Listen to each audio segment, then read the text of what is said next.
Are you trying to drive me insane? The question wasn't a shout. It was a husky whisper, charged with a fury that hid something far more dangerous. On the 54th floor of Sterling and Associates, there's no lack of air. There's an excess of it, thick and heavy like the desire no one dares to name. Outside, the worst blizzard in a decade is swallowing the lights of Chicago. Inside, Elena Sterling, the woman who commands empires of steel with an iron fist, is about to lose the only thing she's ever truly controlled, herself. And the one to blame is Maya, the assistant who won't look away, who challenges her calculations, and who, right now, is standing far too close. The distance between absolute success and total collapse is a mere 2 inches. It's the space between Elena's sandalwood perfume and Maya's held breath. If you've ever felt that a single word, spoken in the wrong tone, could destroy your entire world, then you know you can't leave now.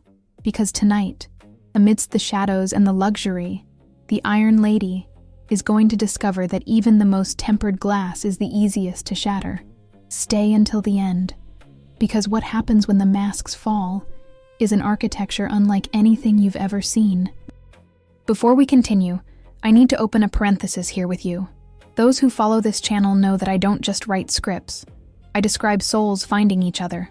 But the truth is, to keep this home alive here on YouTube, I have to play by their rules.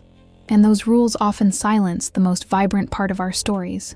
You feel the tension. You feel the touch that almost happens. But the algorithm places a glass ceiling over us. It limits how far I can take the intensity of this surrender. And I realize that our connection deserved more. It deserved the freedom of not having to hide what happens once the door closes. That's why I decided to create a refuge, a place where the chains don't exist. I prepared an exclusive stories pack, audio stories where I finally allowed my creativity to run free, without filters. There, Saphic passion gains the depth, heat, and surrender that we both know exists in real life, but that I can't fully show here without risking the survival of the channel. These are immersive stories where every sigh and every touch is narrated with the intensity our imagination craves. By securing your access to this private universe, you're not just listening to stories that will send chills down your skin. You're reaching out your hand so this project can stay alive. Your direct support is what funds the research, the writing, and the production of every free video you watch here every week. It's your way of saying that our voice matters. If you want to experience this love in its fullest form, without cuts and without censorship, the link is waiting for you in the pinned comment. Come join my inner circle. I promise you, the experience there is unforgettable. Now take a deep breath, and let's go back to Chicago, because the silence between Elena and Maya has just become dangerously thin. The Chicago wind howled against the triple-glazed panels of the 54th floor, a sharp sound that seemed to want to find a crack in the Sterling and Associates' steel and concrete perfection. Inside, the silence was interrupted only by the almost imperceptible hum of the air filtration system, and Maya's rhythmic click of the mouse. She hadn't turned on the ceiling lights. She preferred the gloom broken only by the Scandinavian-designed desk lamp, which cast a golden circle over the architectural plans and the cold coffee. Maya's reflection in the glass merged with the city lights below, an overlay of electric veins and the visible fatigue in her shoulders. She knew she should have left already. The last suburban train had already passed, and the cold outside promised to freeze any attempt at optimism. But there was that angle in the design of the new museum, a curve that Elena Sterling insisted on keeping, but which physics stubbornly defied. Maya adjusted her glasses, her fingers lightly brushing the throbbing temple. "You're still here, Sullivan?" The voice came from the darkness of the corridor, even before the silhouette became clear. It was a voice carrying the weight of Chicago, cold, authoritative, and strangely melodic. Elena Sterling did not walk. She occupied the space. The sound of her heels on the industrial carpet was muffled, but the presence was a thunderclap. Maya felt the air in the small cubicle shift instantly, as if the atmospheric pressure had dropped. She didn't turn immediately. It took 2 seconds to compose her expression, to hide the fact that her heart had decided to beat at a rhythm that did not match corporate hierarchy. When she finally turned the chair, she ran into Elena standing at the entry of the bay. The dark wool overcoat was open, revealing a perfectly tailored gray suit, and the usually impeccable blonde hair had a few strands out of place from what Maya assumed had been a long meeting with investors. The schedule says the delivery is Monday, Elena. Maya used her first name, a privilege granted to her only 3 months ago, but one that still felt like hot metal on her tongue. I just thought that if I adjusted the incline of the north facade, we could save 30% on structural reinforcement. Elena stepped forward, entering the circle of light from the lamp. She did not look at the monitor. She looked at Maya. Her eyes were a gray blue, the color of Lake Michigan on a stormy day. There was an intensity in them that went beyond professional pressure. She leaned over the table, resting her hands on the dark oak, narrowing the distance between them to a dangerous space. Elena's scent, something reminiscent of sandalwood and rain, filled Maya's oxygen. It was an expensive scent, but deeply human. Elena picked up the mouse, her hand briefly brushing Maya's fingers. The touch was accidental, or perhaps not, but the electricity that surged through the assistant's arm was real enough to make her hold her breath. "Did you alter my curve, Maya?" The question was spoken in a whisper, but carried a voltage that made the office silence vibrate. That curve is the building's identity. It's what sets Sterling apart from a generic engineering office. "That curve is a miscalculation, Elena," Maya replied, her voice faltering for 1,000th of a second before gaining firmness. "If we keep it as is, the glass will shatter on the first cold front. I'm not challenging your aesthetics. I'm protecting your name." Elena let out a short, dry laugh, with no humor at all. She stepped away from the table but did not move far. She began to pace the small space, arms crossed over her chest. She looked like a lioness caged in a glass enclosure of spreadsheets. Maya watched the tension in her boss's jaw, the way she bit her lower lip slightly when processing information she hated accepting. It would be so easy to feel like merely a devoted employee if Maya's heart weren't trying to leap out of her chest every time Elena paused and stared at her that way, as if trying to read not the plans on the monitor, but what was written in the margins of Maya's silence. If you've ever felt the world stop in a tense moment no one else saw, perhaps it's time to enroll and be part of this story with us. After all, the best connections happen when the rest of the world is asleep. You're stubborn. Elena stopped abruptly, with her back to Maya, looking out at the city darkness. "Since the day of the interview, I saw in your eyes that you weren't going to simply accept my orders. I should have hired someone more malleable. Someone who would let your building fall apart?" Maya retorted, rising from the chair. She was a bit shorter than Elena, but the courage made her seem to occupy the same amount of space. "You didn't hire me to be an echo, Elena. You hired me because I see what you pretend doesn't exist." Elena spun on her heels with a speed that took Maya by surprise. The movement brought them to within a few centimeters of distance. Elena's face was aflame, a mix of exhaustion and an irritation that seemed to be turning into something else, something much harder to name in the middle of an empty office at 11 at night. She extended a hand, not to touch Maya, but to point at the monitor, but the gesture stalled halfway. Her fingers trembled slightly. The silence that followed was no longer Chicago night silence.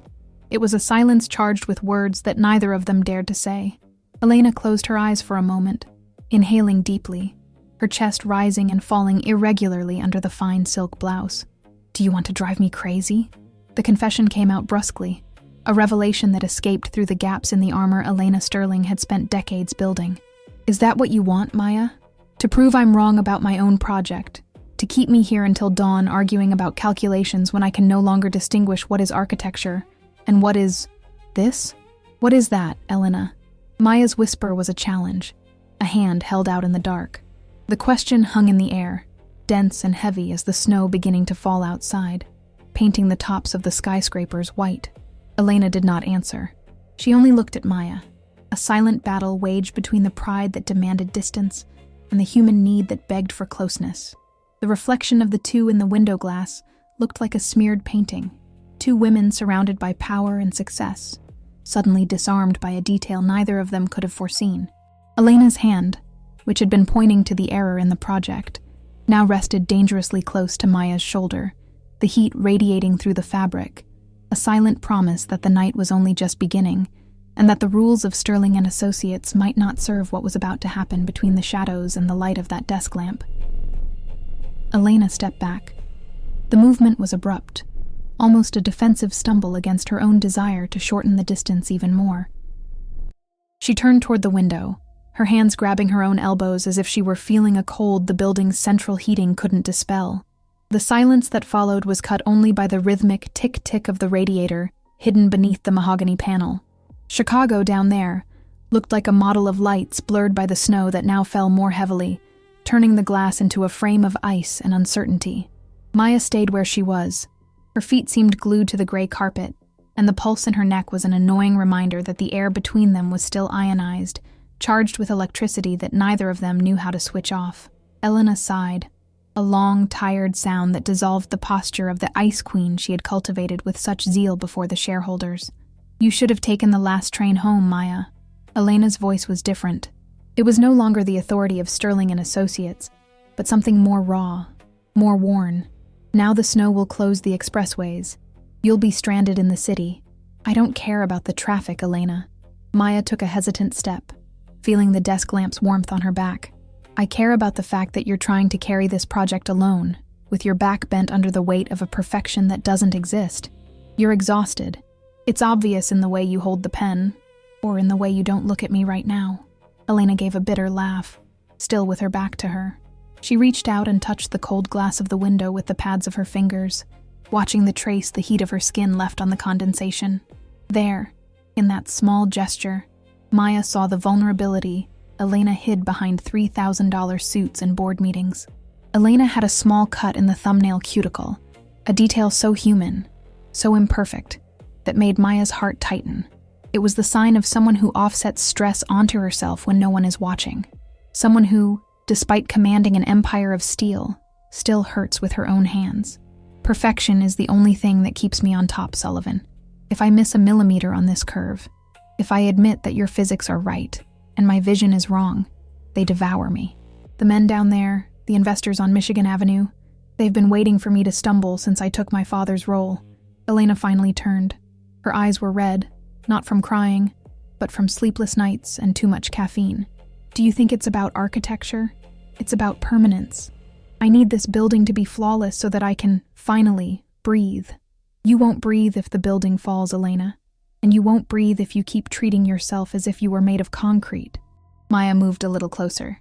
Elena's scent, sandalwood now mixed with a hint of coffee and the night's fatigue, was almost intoxicating. "Let me help. Not as your assistant, but as someone who sees you." Elena hesitated. Her lower lip trembled for a fraction of a second, a crack in the facade she tried to repair by hardening her gaze. But it was too late. Maya had already seen. Elena walked to the small side table where a crystal bottle with mineral water rested. Her movements were slow, almost heavy, as if Chicago's gravity had decided to intensify inside that room. She poured the water, the sound of the liquid falling into the glass being the only noise amid the buzz of the empty office. She did not drink. She simply stared at the rising bubbles, her hand trembling slightly around the glass. "Why do you do this?" Elena asked, not looking up. "Why do you challenge me? Why don't you do like the others and just agree with what I say to earn your year-end bonus and go home? Because I can't lie to you." Maya's answer came quickly, too sincere for that corporate setting. "And because I think you'd rather a truth that hurts you than a lie that isolates you." Elena finally raised her eyes. The blue-gray looked darker, almost somber. She set the glass on the table with a dry click and took 2 steps toward Maya. The proximity was now a magnetic field. Maya could feel the heat emanating from Elena's body, her breath barely brushing Maya's temple. Elena raised a hand, her fingers hesitating in the air before touching, almost weightlessly, Maya's blouse collar. It was a gesture of adjustment, something a boss might do, but the time her fingers stayed there, brushing Maya's neck skin, transformed the act into something dangerously intimate. "You are dangerous, Maya Sullivan," Elena whispered, the voice laden with a rasp that had nothing to do with the climate outside. "You come in here, meddle with my calculations, meddle with my structure, and you expect me not to react. I expect you to feel something, Elena." Maya did not back away. On the contrary, she slightly tilted her head, feeling Elena's touch on her fingers grow a little firmer, a little more present, even if only anger. "But don't stay there behind that glass, alone." The silence returned, but now it wasn't cold. It was a dense silence, full of questions that could not be asked aloud without destroying the order of things. Elena closed her eyes. her hand sliding from Maya's neck to Maya's shoulder, the silky fabric of Maya's blouse creaking under Elena's fingers. For a moment, it seemed that the outside world, with its late trains and polar winds, had ceased to exist. There was only that small circle of light, 2 women, and the uncomfortable truth beginning to leak from the corners of their eyes and from the tips of their fingers. "I don't know how to do this," Elena admitted, her voice so low Maya had to lean in to hear. "I don't know how to stop." "Then don't stop," Maya whispered back, her hand shyly rising to touch Elena's wrist, feeling the pulse race beneath the thin skin. "Just change direction." Elena opened her eyes, and for a moment, the distance between them seemed non-existent. The air was saturated with the desire for something neither of them dared name, a tension that vibrated in Maya's gut and made her hands tremble. Elena looked at Maya's lips, then back to her eyes, a desperate search for an exit that she, deep down, did not want to find. She released Maya's shoulder but did not step back. She stayed there, in that limbo between the boss who needed control and the woman who was about to lose everything to an assistant who knew her weaknesses better than anyone. The wind howled again against the glass, a reminder that Chicago's night was long and merciless, and that they were, inexorably, tied to one another. "You're looking at me as if I were a mathematical problem you can't solve, Sullivan." Elena's voice broke the silence, but it did not bring order. It was like a dry wooden crack in a dying fireplace. She moved away from Maya's desk and walked toward the small oak bar in the corner of the room, where a bottle of bourbon sat untouched. The sound of glass striking the bar was thunderous in the empty office. Maya watched Elena's back move, the way the gray suit molded to her shoulder blades. There was a rigidity there that wasn't just professional posture. It was the physical effort of not turning and admitting that the air was too thin for both of them. Maya's throat went dry. The heat from the desk lamp seemed to have spread over her skin, a discomforting contrast with the cold visible through the windows. "I'm not very good at math, Elena," Maya replied, her voice lower than she intended. She began organizing the papers on the desk, a mechanical gesture to give her hands something to do other than tremble. "I prefer physics, things that have weight, that occupy space, things that, when they collide, cause an impact we can't ignore." Elena paused with the glass in hand, but did not drink. She slowly turned, her gaze fixed on Maya, the amber glow of the liquid reflected in her eyes, giving them dangerous depth. She no longer wore the CEO mask. Weariness had knocked down the defenses, leaving only the woman who, behind all that architecture of success, seemed hungry for something money couldn't buy. She stepped forward, emerging from the shadows in the corner of the room. The sound of her steps was now audible, each strike on the floor seeming like a second less on the countdown of a secret about to be revealed. She stopped only 2 steps from Maya, the scent of sandalwood and bourbon creating a bubble that isolated them from the rest of the office. "And what happens when the impact is too silent, Maya?" Elena asked, her voice now a rough caress. She extended her free hand, and with the fingertips, touched the wooden edge of Maya's desk, right beside where the assistant's hand rested. "What happens when 2 structures come so close that the lines begin to blur? Engineering says that is dangerous, that the integrity of the whole becomes compromised. Engineering also says that nothing is truly stable if it is too rigid." Maya felt her heart beating against her ribs, a frenetic drum that seemed to echo through the glass walls. She did not avert her gaze. For the first time, she allowed Elena to see everything she had been hiding for the past few months, the admiration bordering on obsession, the desire that burned beneath the facade of professional competence. Sometimes, for a structure to survive, it needs to be flexible. It needs to learn to bend, or to accept that it cannot bear the weight alone. Elena exhaled a tremulous sigh, the ice in the glass clinking against the rim. She set the glass on the table with a precision that bordered on despair. The silence that followed was filled only by the sound of snow beating against the glass, a constant murmur that seemed to want to seep in. Elena took the final step. Now the proximity was such that Maya could feel the heat emanating from Elena's body, the soft vibration of her breath. Elena raised her hand again, but this time it wasn't to adjust a collar. Her fingers traced up Maya's arm, a touch so light it could be mistaken for the breeze from the air conditioner, yet it left a trail of fire wherever it passed. Elena's thumb drew a slow circle on the inside of Maya's wrist, exactly where the pulse was most racing. "You're lying to me," Elena whispered, eyes fixed on Maya's lips a moment too long to be professional. You say it's about the building. You say it's about the calculations. But your pulse, it tells a completely different story, Sullivan. It's saying you're afraid I'll get closer, or afraid I'll stop. I'm not afraid, Maya lied, her voice breaking on the last word. She felt her knees buckle, her free hand gripping the edge of the table to stay upright. I never thought you paid attention to such small details. Details are all that matter in architecture, Maya. And in us. Elena inclined her head slightly, her face now centimeters from Maya's. The tension was a rope stretched to its limit, vibrating at a note neither of them could silence.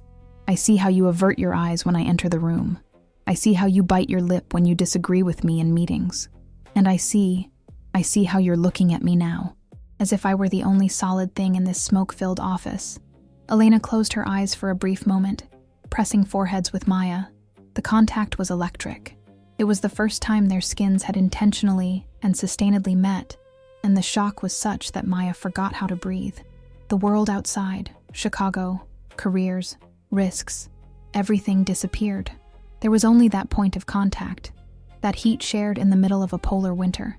Elena's hand slid to Maya's nape, fingers tangling lightly in Maya's short hair, a possessiveness that did not ask permission. That's wrong, Elena whispered against Maya's lips, the voice faltering. All of this is a miscalculation. My career, your future, everything is at stake. Then why won't you step back? Maya challenged, the voice hoarse, her hand finally finding the courage to rise and touch Elena's waist, feeling the expensive fabric of the suit and the firm curve of the body beneath it. Elena didn't answer with words. She simply pressed her forehead more firmly against Maya's, a heavy sigh escaping from her lips. She wanted to pull away. Every survival instinct that had carried her to the top of Sterling and Associates shouted at her to take a step back, to call security, to fire Maya, and return to her life of gilded solitude. But Maya's touch was an anchor in a sea of superficiality. It was real. It was dangerous. And for the first time in her life, Elena Sterling did not want to be right. She desperately wanted to get lost in that mistake. The silence in the room now was absolute, a mutual denial of what surrounded them, as the tension piled up like the snow outside, waiting only for the first move that would change everything forever. The office lights flickered. It was a millisecond, a hiccup in Chicago's electrical grid that made Sterling and Associates' silence suddenly feel heavier, denser. The computer's hum ceased for a moment, and in that sonic vacuum, Elena Sterling's breath sounded like thunder. She was still with her forehead against Maya's, eyes closed, but the tremor in her eyelids revealed an internal war that no cost spreadsheet could organize. The air there, between the monitor and the snowfall-scarred glass, smelled of static electricity and the contained desperation of someone who had spent years building walls and suddenly found themselves without bricks. Elena stepped back. It wasn't a smooth motion. It was a physical rupture, a dry cut that left Maya dizzy, as if oxygen had been sucked from the room along with the heat of that proximity. "This is ridiculous," Elena said, the voice suddenly metallic, reclaiming her armor with painful speed. She walked to the conference table, grabbing the tablet with a force that whitened the joints of her fingers. "We have been here for hours. Fatigue is distorting our perception. You are exhausted, Sullivan." "I am exhausted. What happened here? This lapse was just the byproduct of a night without sleep." Maya remained in the same place. Her lips still tingled from Elena's breath, and the emptiness the boss left when stepping back felt like a crater. She watched Elena frantically tapping on the tablet's screen, trying to load files she herself had already reviewed 3 times. Elena's pride was a fascinating and terrifying thing to witness. It was the same force that made her the Midwest's most respected architect, but it was also what prevented her from admitting that the ground beneath her designer feet was cracking. Maya stroked her blouse sleeve, trying to calm the tremor in her own arms. "You call it a lapse, Elena?" Maya asked, the voice coming out with a calmness she definitely did not feel. "Is this how you deal with everything you can't put into a bar graph? Do you label it as a systemic error and delete it from memory?" Elena stopped. She did not look back, but her shoulders rose, a rigid line of defense. The office now seemed larger, colder, the shadows stretching through the empty corridors like dark fingers.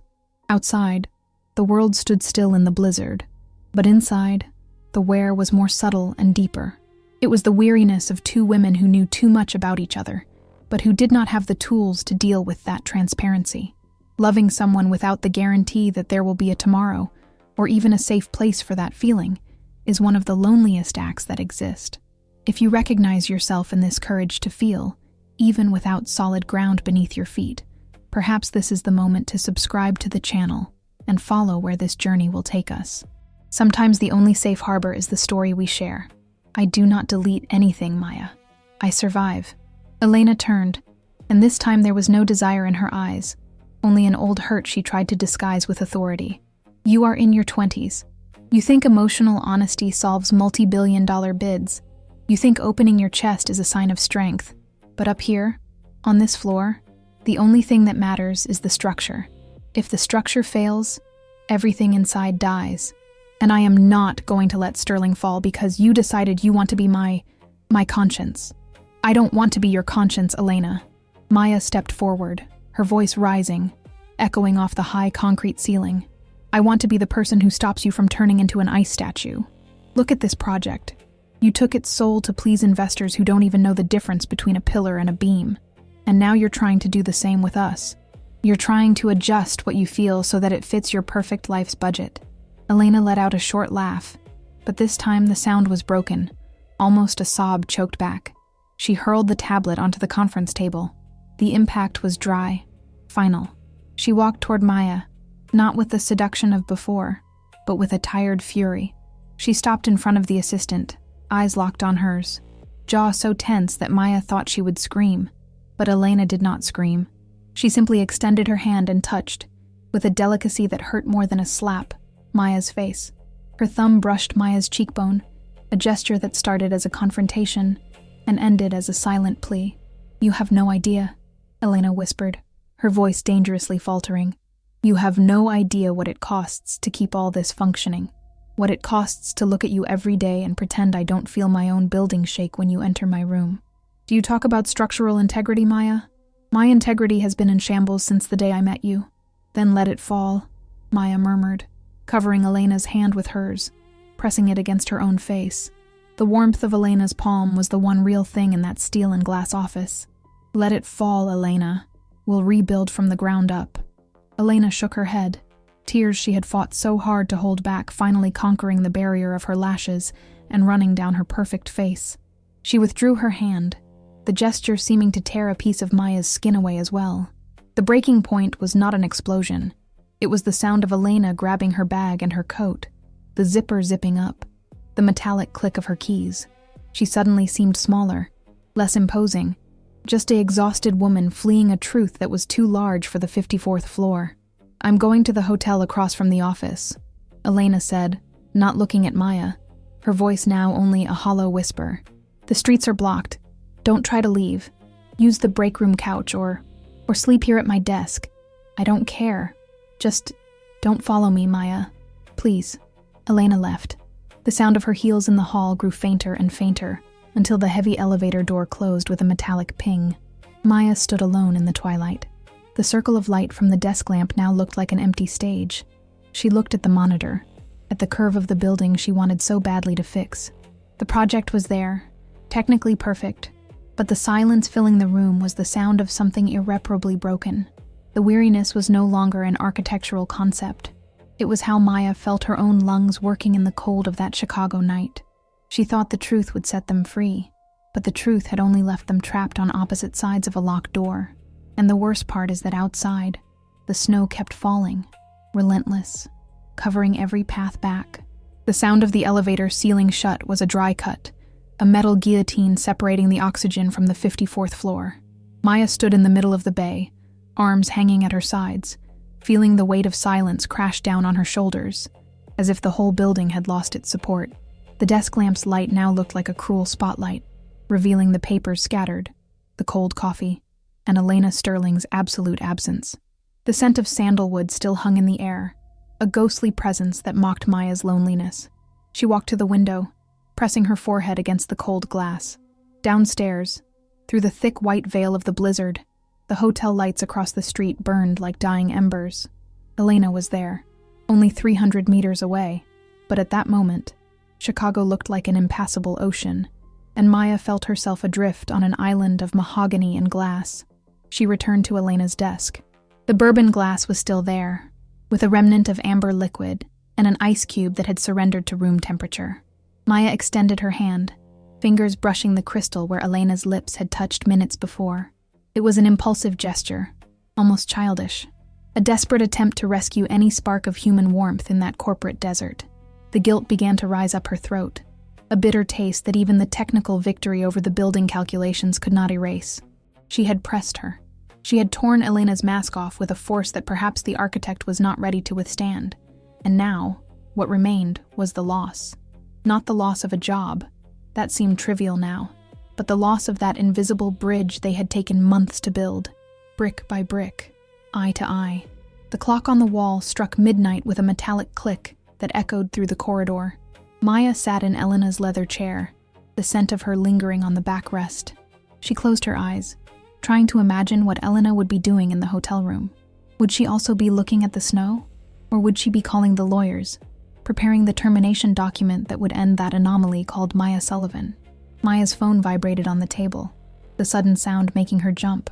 Her heart raced, a painful hope striking her chest. It was a message, but not from Elena.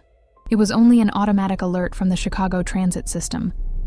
Blue and red lines suspended indefinitely. Stay in a safe place. Safe place. Maya murmured to the shadows, a lifeless laugh slipping from her lips. There is no safe place here, Elena. She picked up the phone and, with trembling fingers, opened Elena's contact. The cursor blinked, a rhythmic beat that seemed to scoff at her indecision. She wanted to write, "I'm sorry." Wanted to write, "Come back." Wanted to write, "I can't breathe on this floor without you." But the words felt too heavy, stones that would sink any attempt at reconciliation. Instead, she simply looked at Elena's profile photo, a professional black and white image where she seemed untouchable and perfect. Maya slid her thumb across the screen, as if she could touch Elena's jawline, that same line she had seen tremble with exhaustion and desire. The loneliness in the empty office was now a physical presence, a cold that came from within, where no heater could reach. Unable to stay still, Maya began to walk around the office. She passed through the model's room, where Elena's museum rested under an acrylic dome. Without direct light, the structure looked like a skeletal carcass of a prehistoric animal, something that once had life, but was now only a broken promise. She touched the curvature of the facade, the curve that she herself had condemned. Now, looking at it in the shadows, Maya understood why Elena fought so hard for it. It was the only thing Elena possessed that did not follow the rigid rules of the world. It was her rebellion transformed into concrete. And Maya, with her logic and calculations, had tried to correct the only part of Elena that still dared to dream. "I am an idiot," Maya whispered, placing her hand on the model. The tears she had been holding back since the elevator closed finally overflowed. They fell onto the acrylic, damp stains that distorted the view of the perfect architecture. She returned to the break room and lay down on the black leather sofa. It was uncomfortable, cold, and smelled of industrial cleaning products. She pulled the wool overcoat over her body, trying to find a little comfort, but the mind would not stop. Each conversation from that night ran through her head like a slow-motion horror film. "Do you want to drive me crazy?" Elena had asked. The answer, which Maya did not have the courage to give, was that she was already crazy. Crazy for a woman who treated affection as an engineering risk. Crazy for a future that would likely end in a human resources corridor on Monday morning. The emotional distance between them now seemed definitive, a wear that had no repair, a material fatigue that no structural reinforcement could save. Near 3 a.m., the silence was broken by the sound of a ringing phone. It wasn't Maya's cell phone. It was the landline on Elena's desk. Maya rushed to the room, heart in her mouth, stumbling over her own feet in the dark. She answered on the second ring, her voice failing. "Elena?" There was a silence on the other end. A long silence, where Maya could hear only the lines crackle, and heavy, almost breathless breathing. "Sullivan." Elena's voice was a thread, devoid of any authority. She seemed to be speaking from inside a tunnel. "I can't sleep. I can't sleep either," Maya replied, pressing the phone against her ear, as if it were a part of Elena's body. "Where are you?" "At the hotel. Looking out your window." Elena exhaled a sigh that sounded like a sob. "The lights are still on your floor." "Why didn't you turn them off, Maya? Why are you still shining up there when I tried to leave you in the dark?" "Because I'm still waiting, Elena." Maya closed her eyes, tears running again. "I am waiting for you to realize that the structure did not fall. It just moved." There was another long pause. Maya could imagine Elena sitting at the edge of the hotel bed, barefoot, the suit tossed onto an armchair, the vulnerability she had always feared finally catching up with her in the quiet of Chicago's night. "I don't know how to come back, Maya," Elena said, the voice suddenly small. "I don't know how to get into that elevator and look at you without wanting to destroy everything I built to protect myself." "You don't have to destroy anything, Elena," Maya whispered into the empty office. You just need to leave the door open." The call dropped. The busy tone echoed in the room, a rhythmic and impersonal sound that seemed to decree the end of any hope. Maya looked at the phone in her hand, and then at the window. The snow kept falling, covering the streets, the cars, the dreams, and the flaws. She sat on the floor, leaning against Elena's desk, and waited. She waited for a sign, for a step down the hallway, for anything that would prove that the distance between the 54th floor and the hotel across the street wasn't the end of the world. But Chicago's night is long, and the silence of loss is a song that doesn't end when the music stops. The morning in Chicago didn't arrive with a radiant sun, but with a pale, metallic light that filtered through the gray fog, revealing a city buried under almost half a meter of snow. The 54th floor of Sterling and Associates now looked like a time capsule, a place where the clock had stopped at 3 in the morning and refused to move forward. Maya was sitting on the floor, her back against the side of the mahogany desk, watching dust particles dance in the first beam of light that managed to pierce the opacity of the glass. Her eyes burned, a mix of sleep deprivation and the residue of tears that had dried on her face. The silence was so absolute that she could hear the crack of her own neck as she tilted her head. The busy tone of Elena's call still echoed in her mind, a rhythmic reminder that sometimes silence is the loudest answer one can give. The elevator sound cut through the air at 6:40 in the morning. The metallic ping felt like an electric shock at the base of Maya's spine.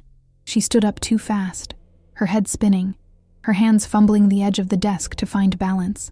Her fingers brushed the mouse, waking the monitor, which glowed with the museum plan, Elena's curves still there, defiant and wrong. Maya smoothed the crumpled blouse, unsuccessfully trying to reclaim any professional dignity as the steps approached. It wasn't the firm, authoritative rhythm of the previous night.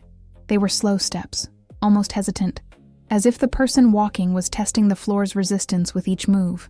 Elena Sterling appeared at the doorway of the bay. She wasn't wearing the coat, only the gray suit from the night before, now visibly worn.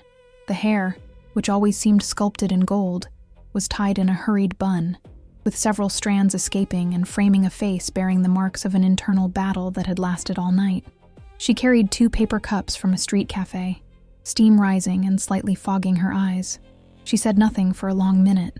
She simply stood there, watching Maya as if she were seeing her for the first time, or perhaps as if she were ensuring she was still real and not a delirium of exhaustion. The donut shop on the corner opens early for the city hall workers. Elena's voice was hoarse, devoid of any corporate veneer. The coffee is horrendous. It tastes like burnt and regret, but it's warm. She stepped forward and handed one of the cups. Maya took it, her fingers brushing Elena's in the process. The contact was brief, but the warmth emanating from Elena's skin sent a shiver down Maya's arms. She brought the cup to her lips, the bitter liquid going down like a balm. Elena didn't retreat. She leaned against the opposite bay, her eyes fixed on the monitor where the museum project still glowed. "I looked at that building all night from the hotel window, Maya," Elena whispered, her free hand rising to massage her temple. "I tried to convince myself that you were just an ambitious assistant trying to mark territory. I tried to convince myself that my vision was bigger than gravity, or than the truth you threw in my face." "And what did you decide?" Maya asked, her voice firm despite the tremor in the hands that held the cup. Elena finally looked at her. It wasn't the boss's look toward the subordinate. It was the look of someone who had just realized that the structure she had defended was, in fact, keeping her from seeing the landscape. She walked to the desk, left her own coffee aside, and picked up the mouse. With 2 quick clicks, she selected the north facade, the curve of discord, and, with a long sigh, deleted the line. The empty space in the project looked, strangely, like a breath. I decided that I don't want to build monuments for my own isolation anymore, Sullivan. Elena turned to Maya, the distance between them now only the space of a shared secret. You were right about the glass. It was going to break. Not because the physics was wrong, but because I didn't leave room for expansion. I didn't leave room for anything that wasn't rigid and cold. Maya felt a heavy weight lift from her chest, a sense of relief that made her breath catch for a moment. She stepped closer to Elena, the courage of the night still pulsing in her veins. She didn't look at the monitor. She looked at the woman in front of her, at the small coffee stain on Elena's lapel, at the way she bit her lip, waiting for a reaction that wasn't technical. "We can fix this, Elena," Maya said, her hand rising hesitantly, stopping a millimeter from Elena's arm. "The project, and the rest. The rest is the hard part, isn't it?" Elena gave a half smile, a gesture so genuine and vulnerable that Maya's heart stumbled. "I spent 10 years learning to be the Sterling. I don't know who I am when the office is empty, and the snow blocks the exits. I don't know what to do with what happens when you come close. You don't need to do anything." Maya finally closed the distance, her hand resting softly on Elena's forearm. The fabric of the suit was thin, allowing the warmth of the skin beneath to reach Maya. "You just need to stop fighting against what is already solid. Sterling and Associates isn't going to fall because you allowed yourself to be human for one night." Elena closed her eyes at Maya's touch. She tilted her head to the side, her breathing growing heavier, chest rising and falling in a rhythm Maya now knew well. The office around them was starting to come to life, the distant sound of a phone ringing on another floor, the louder hum of the ventilation system. But there, in that cubicle, time still belonged to them. Elena raised her hand and, with a slow movement that was pure torture and promise, touched Maya's face, her thumb tracing the line of her jaw with a reverence that no word could express. "I'm going to have trouble with the board because of this project alteration," Elena murmured, eyes opening, blue now clear, without the storm from before. "They'll say I've lost my touch, that I'm getting soft. Let them say it." Maya smiled, leaning into Elena's touch. "I'll be there on Monday to prove to them that you've never been stronger." Elena didn't answer. She simply pulled Maya a little closer, the smell of burnt coffee and sweet donuts mixing with the sandalwood that was her trademark. The tension that had been a barbed wire now became a silk thread, binding them in a closeness that asked for no apologies. The world outside was starting to move. Chicago was waking to clear the snow and resume the merciless routine of success. But on the 54th floor, 2 women had just discovered that the best architecture is the one that lets light in through the gaps. Elena looked at Maya, a spark of something that looked like hope reflected in her pupils, and for the first time the future didn't feel like a risk calculation, but a blank page. The noise of the first coffee machine turning on the 52nd floor, 2 levels below, was like a shot that pierced the stillness of Elena's office. The mechanical, impersonal, everyday sound carried with it the reality of a Monday Chicago hadn't managed to cancel, despite the blizzard's effort. The sunlight, now reflected in the fresh snow outside, entered Sterling and Associates' windows with an aggressiveness that stung the eyes of those who hadn't slept. Maya was still in the bay, sitting in the chair that already seemed too small for everything that had happened there. She watched Elena, who was now standing in front of the minimalist mirror in her private office, trying to fix what the night had undone. Elena ran her fingers through her hair, adjusted the collar of her silk blouse, and with each gesture, the Iron Lady seemed to be rebuilt, piece by piece, over the vulnerable woman who had cried on Maya's shoulder hours earlier. "They'll arrive in 20 minutes, Sullivan." Elena's voice had regained cadence, but not coldness. There was a note of hesitation, a tremor almost invisible in the way she held the lipstick. "The partners, the investors on Wacker Drive, they expect to find the same Elena from Friday. The Elena who makes no mistakes. The Elena who doesn't redraw facades because of a..." She stopped, lipstick suspended in the air. "Because of a truth?" Maya completed, standing up. Her bones creaked, a physical reminder of the insomniac night on the floor and sofa. She walked to the door of Elena's office but didn't enter. She respected the invisible boundary the day demanded. You're not changing the project on a whim, Elena. You're changing it because you want it to last 100 years. They may not understand physics, but they understand profit, and a building that collapses doesn't make a profit. Elena turned to her. The lipstick was applied, the hairpin, the suit adjusted. On the outside, she was the image of American corporate success, but inside, Maya saw the crack. Elena took 3 steps toward her, stopping exactly where the corridor carpet met the presidency's marble. The building's air conditioning began to blow, bringing with it the smell of ozone and cleanliness that defined the workspace. But between them, the sandalwood remained the dominant note. Elena extended a hand but did not touch Maya. Her fingers hung in the air, an incomplete bridge that carried the weight of all they couldn't say in front of the security cameras that were now recording again. I've never had anyone by my side when the lights go out, Maya. Elena's whisper was rough, a confession that hurt. I've always been the structure. I don't know how to be what's protected by it. Perhaps it's time to find out. Maya tilted her head, a sad and hopeful smile playing at the corner of her lips. They're coming up. I hear the main elevator. The elevator sound was like a battle signal. Elena took a deep breath, shoulders straightening, chin rising. She was, once again, the architect who commanded Chicago. But before turning toward the door, she gave Maya a look that lasted only a second, but contained the promise of 1,000 nights like the one they had shared. It was a look of recognition, mutual possession, an anchor cast amid the chaos about to begin. The hallway soon filled with masculine voices, muffled laughter, and the sound of leather folders slapping against legs. The partners entered, bringing with them the cold street smell and the arrogance of those who hold the capital. The meeting in the conference room was tense.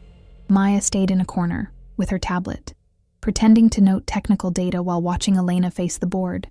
Elena presented the structural change. She spoke of controlled thermal expansion and long-term sustainability, technical terms that hid the humanity of the choice she had made.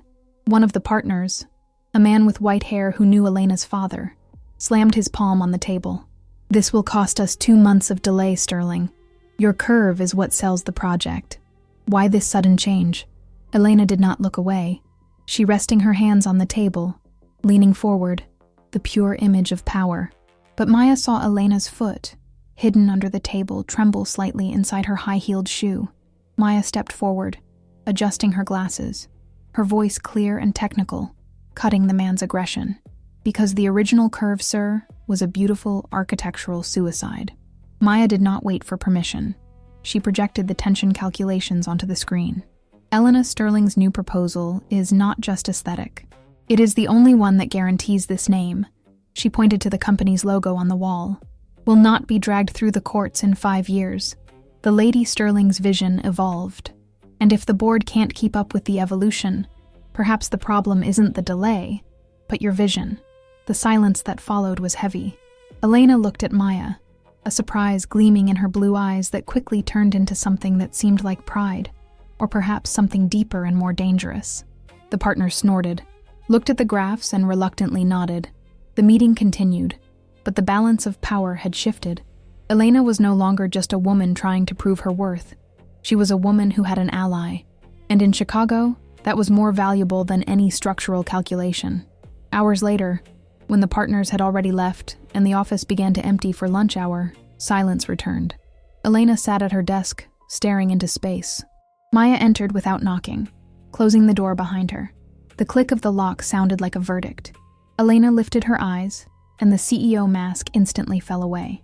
She looked exhausted, but there was a peace on her face that Maya had never seen. You defended me, Elena said, in a low voice.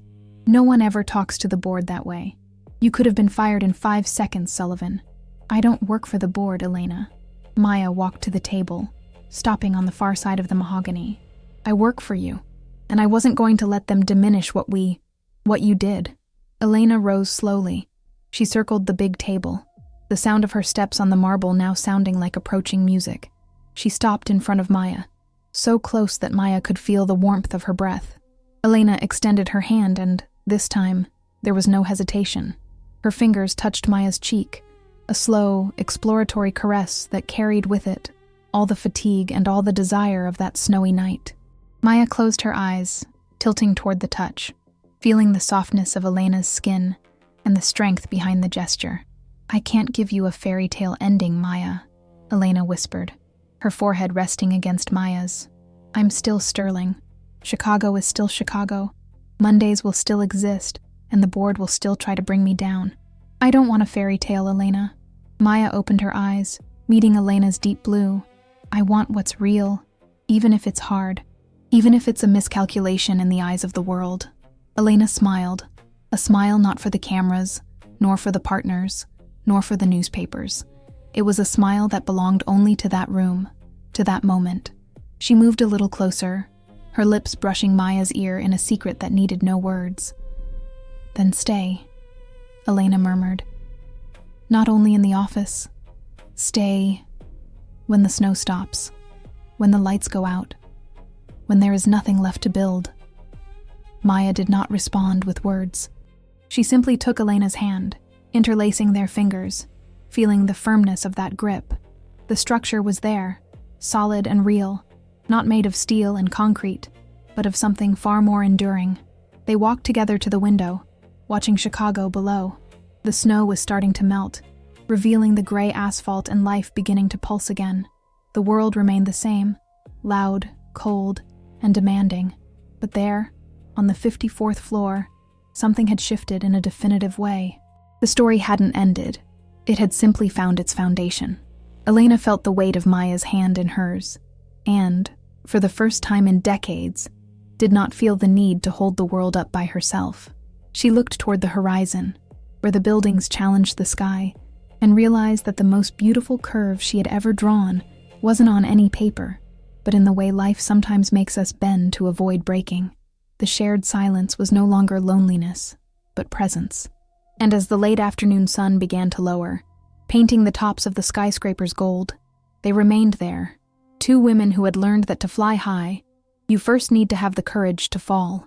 Maya squeezed Elena's fingers a little tighter, a small gesture in the middle of the city's vastness, but one that contained the entire universe they had just created. The future was an uncertainty, a blueprint full of lines yet to be drawn, but for the first time, neither of them was in a hurry to see the final result. They had the now, and in Chicago, under the winter sky, the now was all that mattered. Elena looked at Maya, the evening light reflected in her eyes, and saw there a permanence that concrete could never offer. She adjusted the sleeve of her suit, an old habit that now seemed only a reflex, and allowed herself at last to simply be. The office door remained locked. The world outside continued its frantic rush, and in the midst of all that glass and steel, the warmth of a hand holding another was the only thing that didn't need explanation. And if Chicago's best-kept secret was, in fact, the beginning of everything they had always wanted to be. Spring rain in Chicago didn't have the sharp violence of the snowstorm from months ago, but it carried a gray melancholy that washed Elena's tempered glass windows. The sound of drops beating against the glass was a constant murmur, a rhythm that seemed to dictate Maya's breathing, as she watched the silhouette of the woman who, to the world, was still the unwavering Elena Sterling. There, however, among velvet-covered walls and the smell of fine wood and red wine, the layers of steel had been replaced by something far more translucent. Elena stood in front of the window, holding a crystal goblet, city light reflected in her eyes in a way Maya had never imagined seeing on the 54th floor of the office. There was no armor.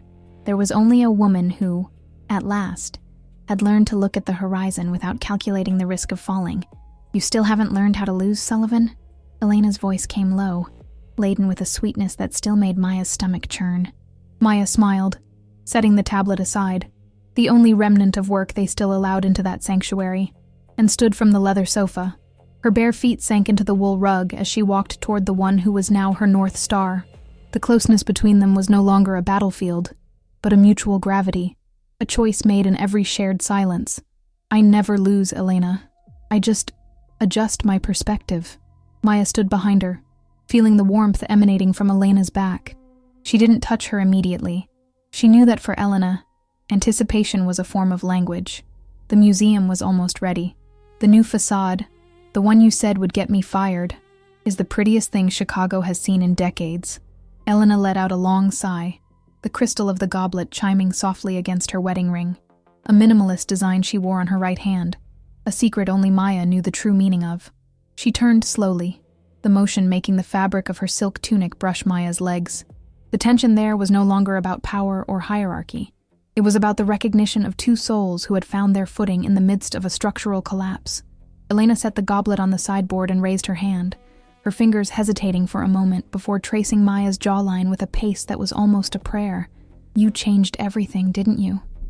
Elena whispered, eyes fixed on Maya's lips, the breath beginning to mingle.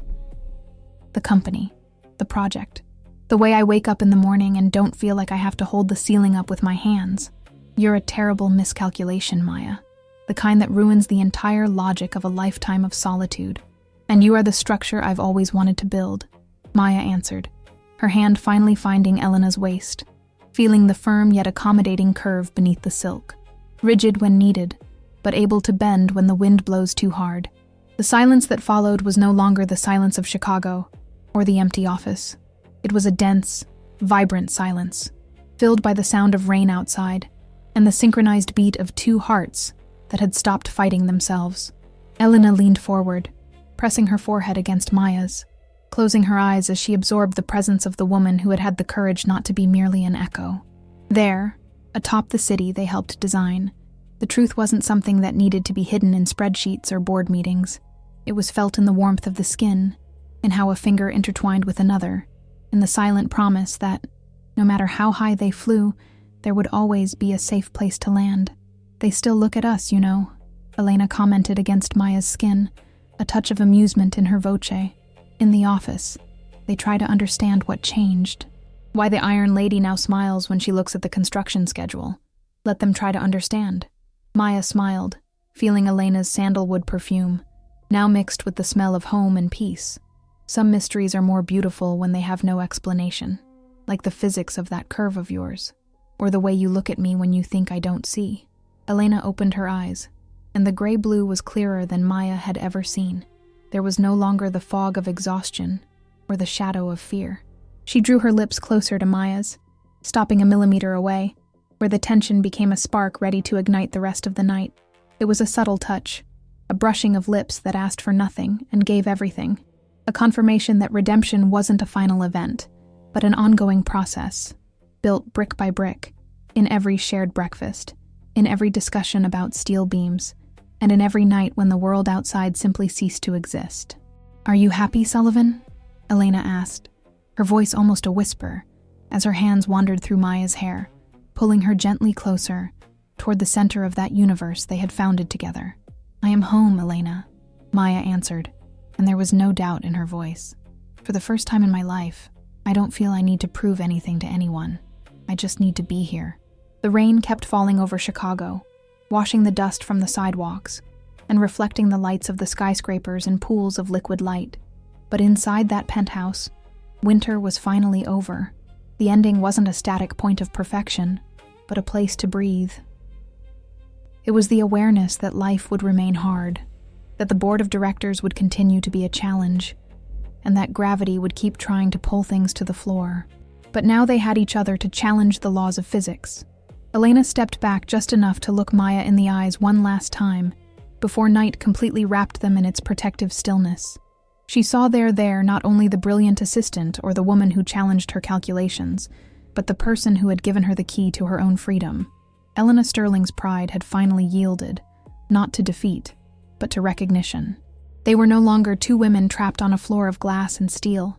They were the architects of a destiny they had chosen to sketch, with all their imperfect curves and their unpredictable beauty. "And if tomorrow the wind changes direction?" Elena asked, a final note of her old caution appearing only to be dispelled by Maya's touch. "Then we change the tilt of the facade," Maya answered with a challenging and tender shine in her eyes. Together, Maya squeezed Elena's hand, feeling the solidity of that bond, a structure no Chicago storm would be able to shake. The future was a blueprint full of blank spaces, ready to be filled with days that didn't need names or schedules. They had overcome the resistance of materials, the fatigue of loneliness, and the weight of expectations. What remained was the soft light of the roof, the sound of rain, and the certainty that, as long as there was that hand holding the other, the world would always be in the right place. The last paragraph of Elena and Maya's story wasn't written on a sheet of office paper or on a high-resolution monitor. It was felt in the shared silence that was no longer empty, but full of a presence that was enough by itself. They stayed there, looking at the city that now seemed smaller, less intimidating, only a backdrop for the life that pulsed between them. The love story that began with a miscalculation had become the only true constant in a world of variables. "Are we staying here?" Elena murmured, her head resting on Maya's shoulder.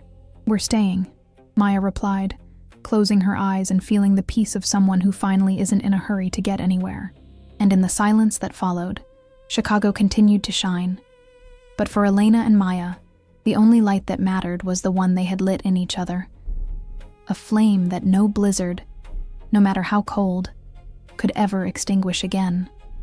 Life continued out there, but there, time had finally learned to stop. The story ends here, but their lives go on. And if the secret of permanence was, at heart, only the courage to not let go of the hand of whoever taught us to fly,